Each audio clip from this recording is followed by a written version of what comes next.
Welcome class eight हम last video में discuss कर रहे थे chapter number 6 Indira Gandhi my truth by Indira Gandhi. ये हम स्टार्ट कर चुके थे चैप्टर, आप लोगों को ध्यान होगा लास्ट वीडियो में आपने देखा होगा। और आगे चैप्टर को बढ़ाते हैं। इसको हमने अभी तक जो पढ़ा था फर्स्ट पैसेज और सेकंड पैसेज हम कंप्लीट कर चुके थे। आगे स्टार्ट करते हैं। What I have a vivid memory of is when we first burnt our foreign clothes. I can still feel the excitement of the day and see the large terrace covered with piles of clothes.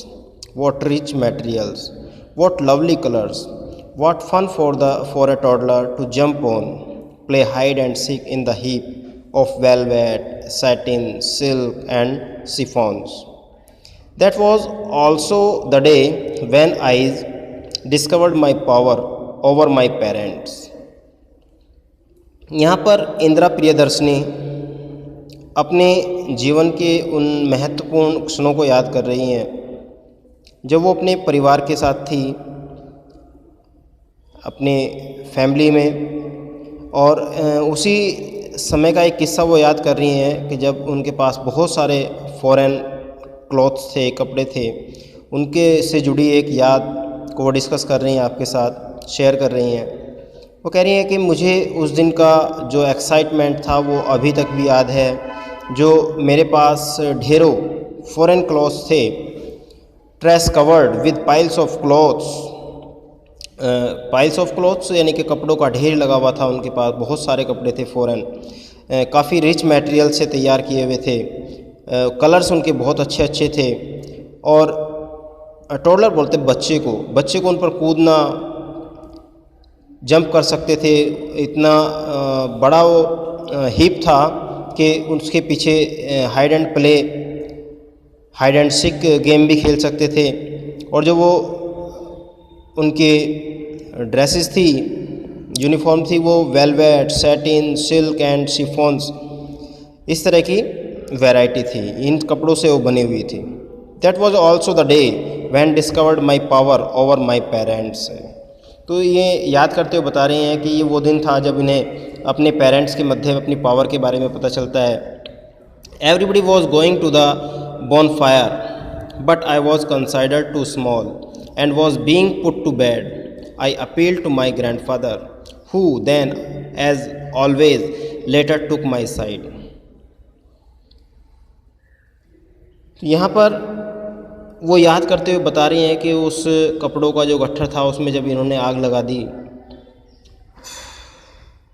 उसके बाद I was एक छोटा बच्चा समझा गया इनको और बिस्तर पर लिटा दिया गया। ये अपने ग्रैंडफादर से अपील करती हैं, जो कि हमेशा इनकी साइड लेते थे, इनका फेवर करते थे।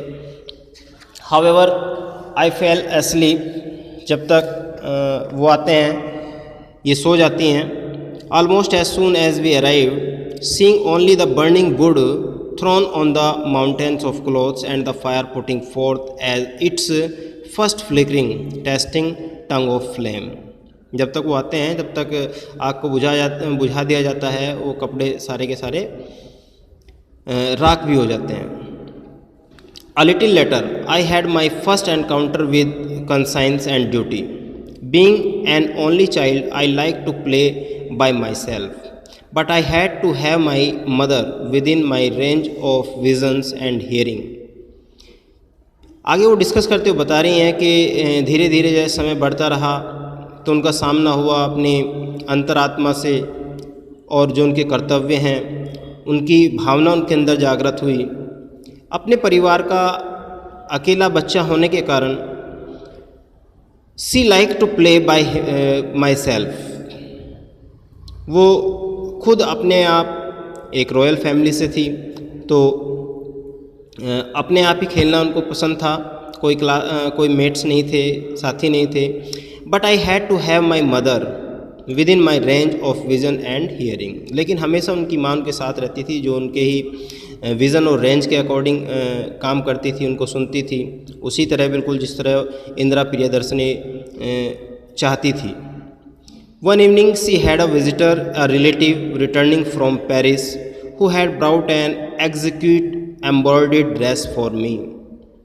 यहाँ पर आगे वो बता रही हैं कि एक बार की घटना है कि जब एक मिलने वाले उनके रिलेटिव पेरिस से वापस आए तो वो एक बड़ी ही सुंदर एक्जिक्यूट एम्ब्रॉयडर्ड, एक्जिक्यूट यानी कि बहुत ही ज़्यादा सुंदर बूटेदार, जिस पर कढ़ाई का कार्य किया गया हो, एम्ब्रॉयडर्ड ड्रेस उनके लिए एज ए गिफ्ट लेकर आए।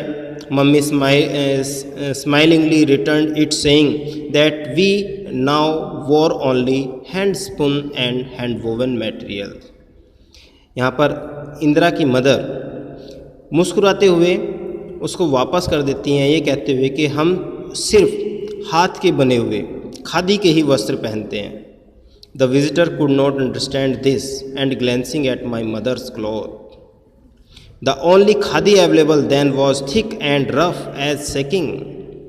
जो विजिटर थे वो इस बात को समझ नहीं पाए कि क्यों इस उपहार को लेने से मना किया जा रहा है, और उन्होंने तुरंत ग्लैंस घूरते हुए मतलब चौंकाने वाली आइज़ के साथ मदर की ओर देखा, जो कि पहने हुई थी केवल खादी के कपड़े, जो कि थिक थे, मोटे भी थे, एंड रफ एज सैकिंग, और बोरे के समान रफ, उनकी जो सरफेस था वो रफ था, खुरदुरा था।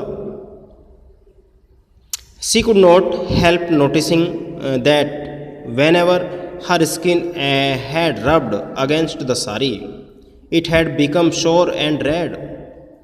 वो जो कपड़े थे खादी के बने हुए थे, जो स्किन पर रब करते हैं, रब लगता है बार बार, तो वो जो रब लगते हैं स्क्रैचेज लगती हैं, स्क्रैचेज लगने के कारण स्किन रेड भी हो जाती है, कभी कभी शोर भी हो जाते हैं, शोर यानी कि पीड़ादायक भी हो जाता है। सी ब्रस्ट आउट, वो हंसी, I think you have all gone mad, और हंसते हुए कहा जो विजिटर थे, but you are an adult and if you want to be ill. हंसते हुए उन्होंने आंसर दिया मुस्कुराते हुए कि मुझे ऐसा लगता है कि आप सभी लोग पागल हो गए हो, चूँकि आप लोग एडल्ट्स हैं, वयस्क हैं, और क्या आप चाहते हो कि आप बीमार पड़ें इस तरह के कपड़े पहनने से। I suppose it is your business, मैं मानता हूँ या मेरा मानना है कि ये तुम्हारा अपना बिजनेस है, अपना कर्तव्य है, अपना कार्य है। But you certainly have no right to make the child suffer and I have brought this gift for her. चलिए, आपका अपना बिजनेस है, आप अपने बिजनेस से ध्यान रखें, लेकिन ये जो मैं गिफ्ट लेकर आया हूँ ये मैं बच्चे के लिए लेकर आया हूँ, लेकर आई हूँ, और आपको कोई अधिकार नहीं है कि बच्चे को आप इस तरह रोकें। और ऐसा कहते हुए उन्होंने बच्चे की तरफ उस गिफ्ट को किया। कम हेयर इंदू, इंदू यानी कि इंदिरा गांधी, इधर आओ। कॉल्ड माई मदर, मेरी माँ ने मुझे पुकारते हुए कहा। Aunty has brought U a foreign fork, जो आंटी हैं वो तुम्हारे लिए फ़ॉरेन से, विदेश से फ़्रॉक लेकर आए हैं। इट इज़ वेरी प्रिटी, जो देखने में बड़ी सुंदर है, and you can wear if you like, और तुम इसको पहन भी सकते हो यदि तुम्हें अच्छा लगे तो। But first think of the big fire where we burnt our foreign things. लेकिन उसी समय इंदू को यानी कि इंदिरा गांधी को अपनी वो घटना याद आ जाती है जिसमें उन्होंने अभी इससे पहले पैसेज में जिसका जिक्र किया था कि उन्होंने अपनी जितनी भी फॉरेन थिंग्स थी, विदेश से आए हुए सामान थे, ड्रेसेस थे, उन सबको आग लगा दी थी। Would you like to wear this dainty things when the rest of us are wearing khadi. Dainty यानी कि ललित, ललित यानी कि आकर्षित करने वाली। क्या तुम इस ड्रेस को, जो आकर्षित करने वाली बड़ी सुंदर है, इसको पहनना पसंद करोगे जबकि हम सब खादी पहनते हैं, परिवार के सभी लोग खादी का उपयोग करते हैं। The temptation was very strong, temptation यानी कि जो आकर्षण था वो तो बड़ा स्ट्रॉन्ग था, मैं उसकी तरफ अट्रैक्ट हुई, इंदिरा गांधी उसकी तरफ काफ़ी अट्रैक्ट हुई। My eyes shown with desire, और मेरी आंखों में उसको देखकर एकदम चमक भी आई, मेरी इच्छा भी थी। I stretched out a small hand to touch the dress, but even before my hand reached it I found myself saying take it away, I shall not wear it. मैं चाहती थी उस ड्रेस को छूना, उस dress को लेना, लेकिन ऐसा करने से पहले मेरी अंतरात्मा ने कहा take it away, I shall not wear it. मैं इसको नहीं पहन सकती। मैं अपने हाथ आगे बढ़ाना चाहती थी, लेकिन मेरी अंतरात्मा ने उसे स्वीकार नहीं किया। अपने हाथ पीछे हटाने की मुझे ऑर्डर दिया मेरी अंतरात्मा ने, और मैं ये कहा कि मैं इसको नहीं पहन सकती। But why not, don't you like nice things. लेकिन तभी एक और आवाज़ आई, वाई नॉट, क्यों नहीं लेना चाहिए ये gift. Don't you like nice things, क्या तुम्हें अच्छी चीज़ें पसंद नहीं है। The visitor teased, I do. But जब विजिटर ने फिर से पूछा कि क्या तुम्हें अच्छी चीज़ें पसंद नहीं है, क्यों आप पहनना पसंद नहीं करते हैं, तो आवाज़ आई आई डू, मुझे पसंद है, आई डू, मुझे पसंद है, but and I repeated all the arguments. और उसके बाद फिर उन्होंने सारे के सारे आर्गूमेंट्स को एक बार फिर रिपीट किया, जो भी बहस थी।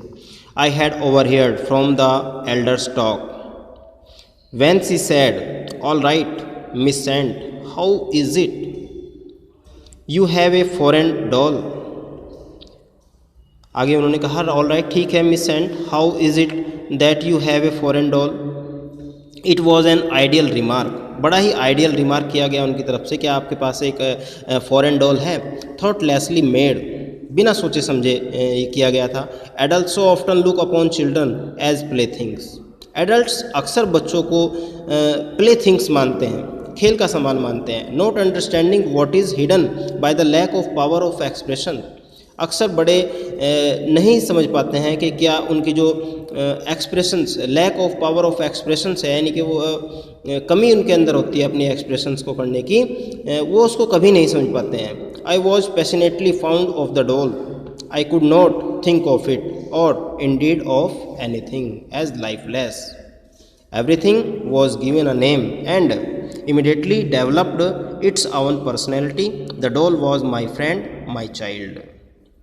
यहाँ पर आगे बात करते हुए बता रही हैं कि आई could not think of it, मैंने तो इसके बारे में सोचा ही नहीं था, और indeed of anything as lifeless, और ऐसे ही दूसरी चीज़ें जो लाइफलेस होती हैं, जिनके अंदर जीवन नहीं होता है, उनके बारे में भी नहीं सोचा गया। Everything was given a name, प्रत्येक चीज़ को कुछ ना कुछ नाम दिया जाता है। एंड इमीडिएटली, और तुरंत, डेवलप्ड इट्स ओन पर्सनैलिटी, और जैसे ही उसको नाम दिया जाता है तो उसकी पर्सनैलिटी भी उभर कर सामने आती है। The doll was my friend, doll मेरी मित्र है, माई चाइल्ड। बेटे वीडियो थोड़ा लंबा हो रहा है, इसलिए हम इसको यहीं तक रीडिंग करेंगे। अभी आप इसको यहाँ तक रीडिंग करेंगे, वीडियो की हेल्प से आप इसको समझने का प्रयास करेंगे, और समझने के बाद नेक्स्ट वीडियो में हम इसके ये पार्ट हमारा कंप्लीट भी हो जाएगा, और साथ के साथ हमारे क्वेश्चन आंसर भी इसके डिस्कस हो जाएंगे। तो आज के लिए इतना ही बेटे। आप आज की वीडियो में अपने चैप्टर को एक बार फिर लास्ट वीडियो देख सकते हैं आप। इसका स्टार्टिंग जो वीडियो थी वो भी आपको हेल्प करेगी चैप्टर को समझने में, और आज का वीडियो भी आपके चैप्टर के लिए है। यहाँ तक रीडिंग करना है आपको, और रीडिंग करने के बाद इसको वीडियो की हेल्प से आप समझ सकते हैं। और आपको लगभग 50 हार्ड वर्ड्स यहाँ से चैप्टर से निकालने हैं, आपकी नोटबुक में नोट करना है, ठीक है। 50 हार्ड वर्ड्स, कितने वर्ड्स? 50 हार्ड वर्ड्स आप लोगों को निकालने हैं, उनको अपनी नोटबुक में करना है, और उसके बाद फिर हम आगे का काम करेंगे, ठीक है बेटे। आज के लिए इतना ही, बाय।